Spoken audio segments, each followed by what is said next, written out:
When you hear this article, one of the really cool things about it is it gives you kind of a glimpse into Ozzy's sense of humor. And as I go through this, you'll pick that out and you'll notice it. And what I found was this really cool newspaper article about Black Sabbath, and it just talks to them at the time that this album had come out, because they were looking at this like Black Sabbath has now been around for basically 10 years. So when Never Say Die came out, Black Sabbath was about 10 years old at that time. And so this newspaper did this little article on Black Sabbath, and it's really pretty interesting, and I think you're going to enjoy it. And stick around to the end, because I'm going to show you something really cool also in this newspaper, and it's this article that says, "Woman Wakes Naked Intruder." Which is as strange as it sounds. And before we get started, we want to thank Digitech for their continual supporting of this channel. If you're a guitar player, visit digitech.com and see all the latest cool gear and technology that they have there. That's digitech.com. So anyway, back to this Black Sabbath thing. So the title of this article says 10 years of Paranoia and Chuckles with Black Sabbath, which is quite an interesting title. Okay, here we go. They certainly don't look 10 years older. An early Black Sabbath photograph shows Osbourne with shorter hair and Iommi, Butler, and Ward with considerably more. Ward has a beard now, that's about it. They're still selling out arenas across the country and have been since August, with 1 month off while they sold out auditoriums in Europe. And they're not through with us yet. Their first new album in 18 months, Never Say Die, is finally out after a recording process roughly analogous to a cesarean section. It was pretty rough getting this album recorded. And by the way, on this tour, this is the tour where Van Halen is opening up for Black Sabbath. And we have other shows on this channel about that. And it's quite a story to have both those bands touring together at this time. So, and after all these years, people still think they're Satanists. Vocalist and chief lurcher, Ozzy Osbourne, shakes his head. There's always one of these people in the audience doing all these weird black magic signs, throwing garlic on the stage. It's raining Bibles these days, all with little quotations underlined spelling out like, "Ozzy, you are going to die," stuff like that. They must spend a lot of time on this, underlining it all. Why me? I don't do it to Frank Sinatra, unquote. Osbourne keeps all the booty thrown on Sabbath stages, or so he claims. Quote, "I've got vaults of Bibles. I'm a hoarder. Built a room especially for my junk. I have a stuffed bear 7 feet tall, a Russian bear. I call him Eric," unquote. By the way, I've never heard this before. This idea that Ozzy keeps all the stuff that gets thrown on the stage. I don't know how true that is, but it is funny thinking about that. Osbourne and company have long been characterized by the press as having personalities like their music: dour, somber, lethal, a 4-part barbiturate-inducing numbness of the skull. At times, this has been true, because they are simple lads and don't often bother to put on an act for the press. Earlier on this tour, Osbourne, upset and miserable one day, granted an interview, the extent of which was Ozzy saying, "Screw this and screw that, I want to go home." But on a good day, and they're not all that infrequent, Ozzy is a comic, a rapid-fire staccato machine gunner who can exaggerate any subject to a laugh, such as Iommi's vitamin pills lined up on his dresser like squat brown soldiers. Quote, "He used to take much more," Osbourne says, grinning wickedly. "He was like a rattle at the end of the day. Shake him and he sounded like an avalanche. He gave me a hug. He gave me a huge niacin horse pill once and said, 'Take this and you'll feel better.' Aha. It was so big you had to take it in 3 chapters. I started to feel hot. I thought I was dying. My hands and arms were all red. I'm exploding," unquote. By the way, I had somebody that was not long ago that kept telling me to take niacin pills. Those things, that is pretty intense when you take, if you've never taken a niacin pill before, it does. It like makes you feel like you're on fire. It's pretty interesting. Okay. It's hard to imagine the band without the rough energy of Osbourne, but they lost him for 2 whole months when he quit the band last year. Quote, "My father was dying," Osbourne said. "I went through a lot of trips in my own head. I couldn't get it together while I was with the band. When you're in a band, you're part of it 24 hours a day," unquote. Later, when he faced certain career decisions, quote, "What was the point of leaving one band and going into another with the same trips? If it ever happens again, I think I'll give it up completely. Eventually, everyone has to slow down," unquote. Which is such an interesting statement because, again, they're only 10 years into their career. And of course, Ozzy, if you know the story, his father passed away, and they were having all kinds of inner turmoil in the band. There were so many different issues. And of course, Ozzy did quit for a short period of time, and the band looked like it might just completely fall apart during this period. But somehow they managed to get it together, to finish up the album, and then they went on that tour. But in the end, that really was it. Ozzy left after that, started his solo career, and that's when Ronnie James Dio came in and started the band. Or started with Black Sabbath. But then he said, it's interesting though that he says if I ever stopped, I'd have to give it up completely. But he didn't. Obviously, he went off and formed a new band, which was called Blizzard of Ozz. We sometimes think that the album was called Blizzard of Ozz, but the truth was it was the band that was called Blizzard of Ozz, and it was kind of later that we all just started referring to the album as Ozzy's album called Blizzard of Ozz. Anyway, just FYI if you didn't know that. One happy outcome, they claim, of all the leaving and regrouping and retiring and not retiring, they no longer have a manager. Quote, managers, all you get is a broken heart and a tax bill. They employ a man who does managerial tasks without the usual percentage. When Osbourne left, the others carried on. According to soft-spoken Iommi, we were writing new numbers all the time. We wrote some with Ozzy, then Ozzy left. We wrote some more numbers. Ozzy came back. We wrote some more numbers. In between, Dave Walker, who was once with Fleetwood Mac and Savoy Brown, joined the group, and we wrote new songs for him. We had so many songs, we just kept doing them. They had to edit and choose and record in Toronto for tax reasons. Toronto was absolutely bloody freezing. We couldn't believe it. So, and that's true. So when Ozzy did leave the band, they brought in this guy, Dave Walker, to actually sing, and they had actually written a few songs with them. And when Ozzy came back, he just wouldn't sing any of those tunes. So anyway, but they did have this other guy for that very, very short period of time. Okay, now we're skipping to the other next page.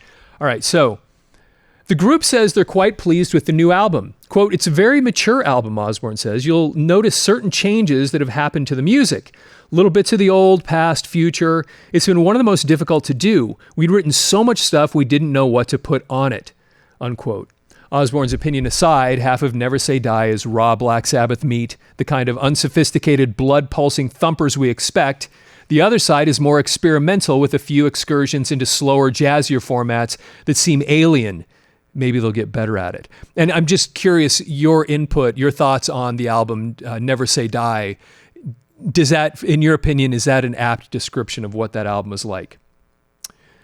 Before recording, they had rehearsed in a house in Wales, and now they're on tour, so they don't get home much. Ward's wife traveled with him. She's American. Her folks live in Huntington Beach, California. Iommi is no longer married, contemplating a move to Los Angeles, but that would mean selling his country estate with its 200 rooms of antique furniture. Quote, I want something smaller, but I also want to keep the furniture, he sighs. Osbourne adamantly refuses to consider a move to California. Quote, I'd rather not be with my family in England than not be with my family in Los Angeles, unquote. Hey, we want to hear from you. And what I mean by that is we really, really want to hear from you. Down in the first comment below and in the show notes, there is a link where you can literally go sign up for 15 minutes to actually give me a call. And what I want to hear from you is, number one, I want to hear the 3 videos that we have made that you liked the most. Number 2, I want to hear the topics that you want us to do or that you enjoy the most. We'll have a quick meeting, go through those, and then anything else you want to chat about. We got 15 minutes. There's a link down below. So sign up for one of those slots, and we're looking forward to talking to you. Osbourne, for all of his boyish bumpkinism, he's the worst kid of all, Iommi said of Osbourne's paternal capabilities, obviously likes his family. His wife, Thelma, doesn't drink or smoke or take dope. Ozzy has a stepson, Elliot, 12, a daughter, Jennifer Starshine, 6, and son, Luis, 3, called Louis Bombins. Like a child, Ozzy admits, I've got to be kept amused 24 hours a day. I'm considering employing my own court jester, and I love getting people totaled out. I love being the only one left standing at the end of the day, he says, striking a King Kong pose. Osbourne claims he's a drunk rather than a doper, although there are unconfirmed reports of prodigious druggery throughout the years. By the way, he may claim that, but you go back and read the books, and they were all of them were using everything. It's pretty crazy stuff. Quote, "I love English beer," he claims. "When I was a kid, I couldn't wait to drink beer because I'd see Dad leave the house for the pub all grumpy and he'd come back. And when he came back, he was so happy," unquote. He hated that first taste, but he got used to it and started drinking steadily at age 11. Quote, "There's a great pub right here," he said, waving his tattooed arm in the general direction of the Beverly Hilton Hotel, where the group is staying. Poolside, Osbourne wore a Black Sabbath t-shirt and shorts, which revealed his legs with their disconcerting little smile faces on each knee.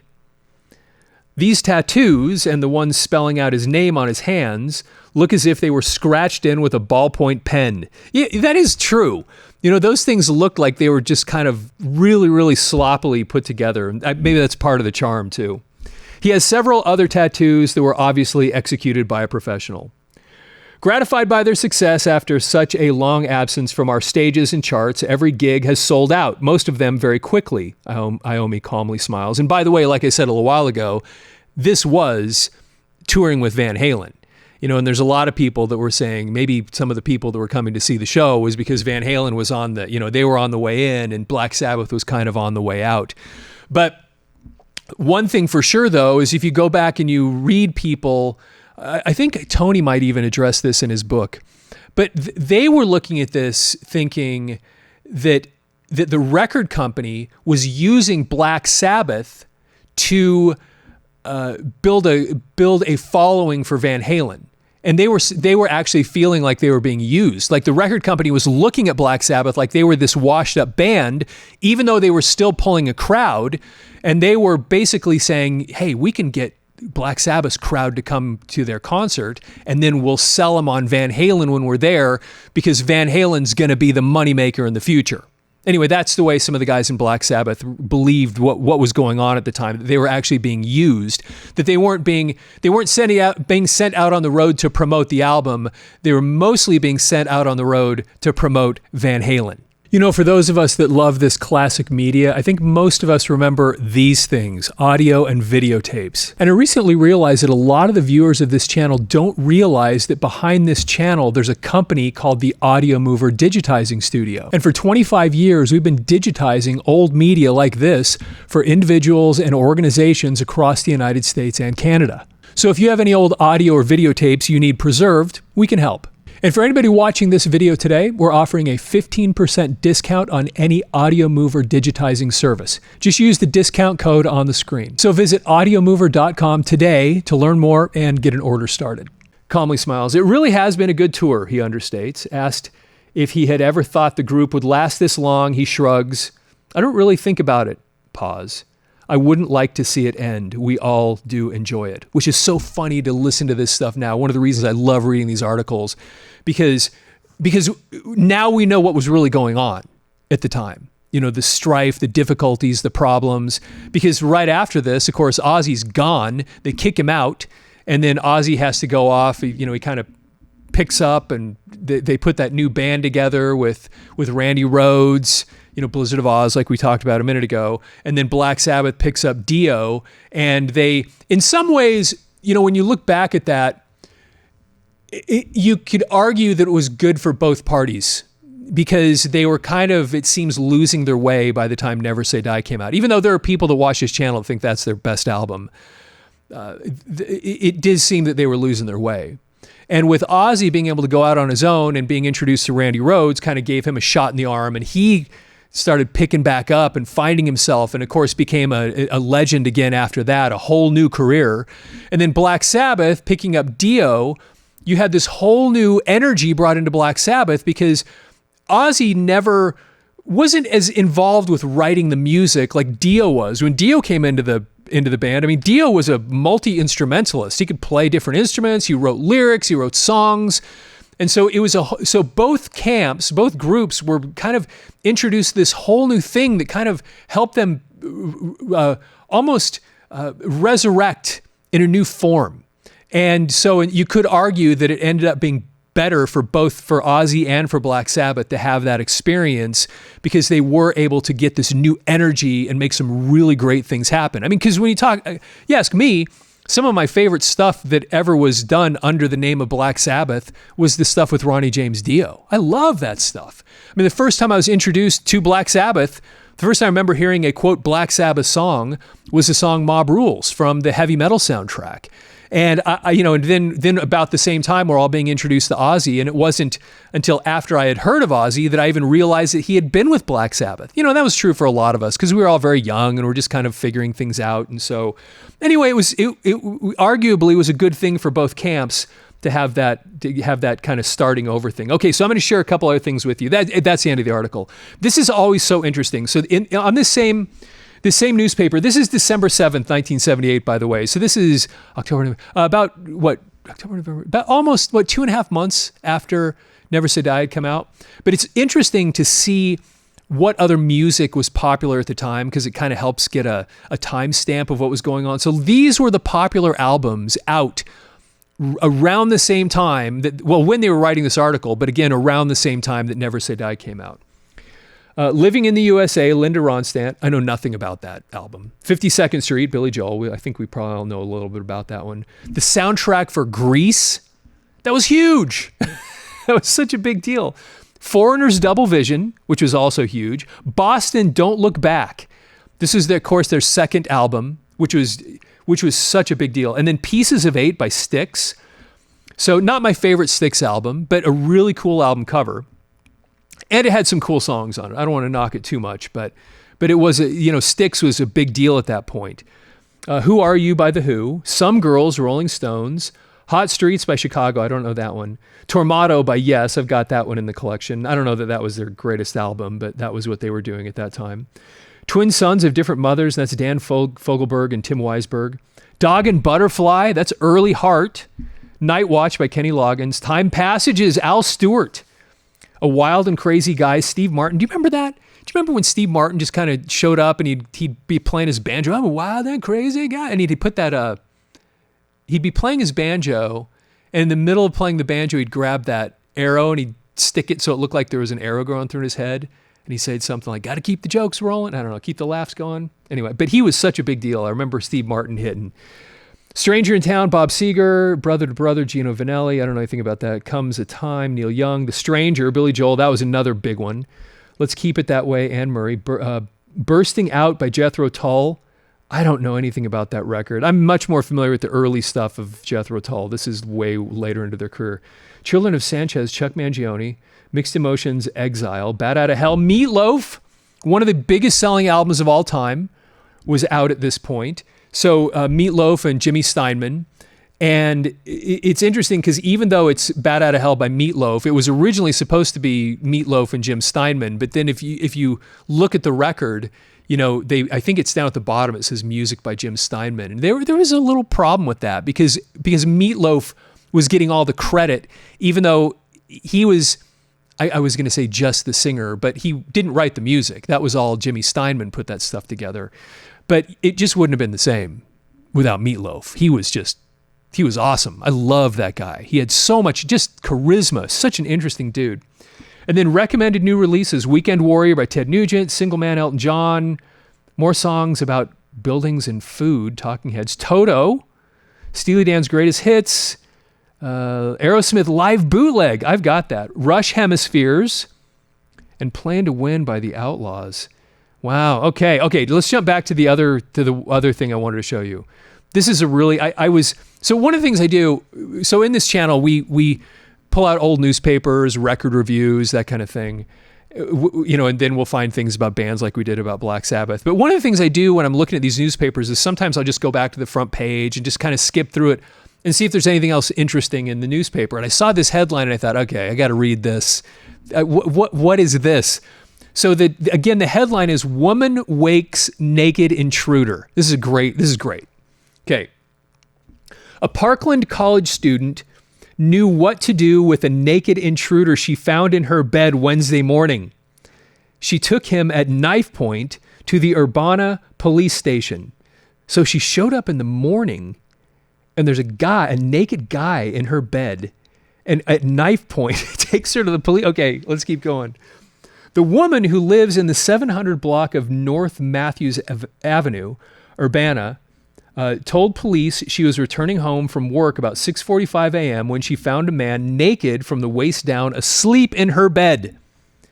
According to police reports, the student and her friend woke the man and told him to leave. The man said, "That's okay. She said I could stay here," but then realized he was speaking to the woman. He then began getting dressed. While the man was dressing, the woman noticed one of her kitchen knives sticking out of the man's coat pocket and removed it, police said. Threatening the man with the knife, she ordered him to get into her car and drive to the police station. This is just all kinds of weird, isn't it? I mean, what is it? You take a guy by knife point, get him into your car. Anyway, so strange. Police arrested Daniel Hunt, 20, of 1301 West Beslan Street, Urbana, and charged him with burglary. Police reported finding a number of other items belonging to the student stuffed in Hunt's pockets. Among them were a bra, a half slip, 6 pair of panties, a bottle of cologne, and several other small items totaling $49.55, police reports said. The woman was very upset when she brought Hunt to the police station, according to Police Lieutenant Carl Menert. I guess, I mean, it's just such a strange thing. Why would you drive, whatever. It's just, like I said, such a strange story. There was such a commotion in the lobby, Menert said, that Hunt had to be removed from her site, which is, it's just hysterical. And it's awful, of course, but it's like, what? What just happened? Anyway, strange stuff. I love these old newspapers. This is so much fun. And again, reading that stuff about Black Sabbath. And the other thing that was fun about that article, just jumping back to it for a second, about Black Sabbath, is you get kind of a sense of Ozzy's sense of humor when you read that. It was like I said at the beginning, it's just kind of cool experiencing that and reading this article that kind of gives you a vision into what he was like at those times and kind of his humor that followed him. Hey, if you're not following the channel already, please follow the channel, like the video, share this with everybody you know, and I'd love to get your comments down below. All the things you remember about Black Sabbath. What did you think about that album? Did you see that tour? Did you see the stuff with Van Halen? And have you read the biographies of these guys? And what do you think about what they said about this period? It's very, very interesting stuff. And so anyway, with that, have yourself a fantastic day.